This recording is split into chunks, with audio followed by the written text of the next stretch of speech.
ইমরান খানের মুক্তির দাবিতে পাকিস্তানে গণ আন্দোলন। শ্রীলঙ্কা বাংলাদেশের পরে এবার একই পথে হাঁটছে পাকিস্তান।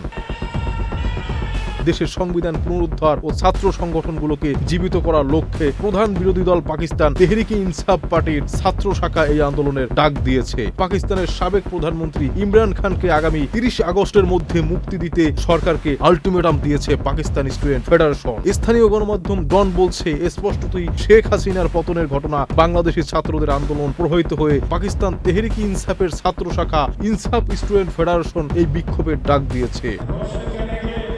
উল্লেখ্য, 2023 সালের মাঝামাঝি সময় গ্রেপ্তার হয় পাকিস্তানের সাবেক প্রধানমন্ত্রী ইমরান খান। তারপরে তাকে নিয়ে শুরু হয় নানা মহলে গুঞ্জন। দেশটির অন্যতম গণমাধ্যম দ্য ডন জানাচ্ছে, ইসলামাবাদের আইজি আকবর নাসির খানের উদ্ধৃতি দিয়ে ইসলামাবাদ পুলিশ একটি বিবৃতি দিয়েছে, যাতে বলা হচ্ছে আল কাদির ট্রাস্ট দুর্নীতি মামলায় ইমরান খানকে গ্রেপ্তার করা হয়েছিল। গ্রেপ্তারের পরই এই নিয়ে চলতে থাকে নানা মহলে প্রতিবাদ। তবে সেই প্রতিবাদ এখন রূপ নিয়েছে গণ আন্দোলনে।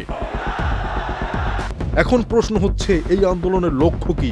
শুধুই ইমরান খানের মুক্তি নাকি সরকার পতন?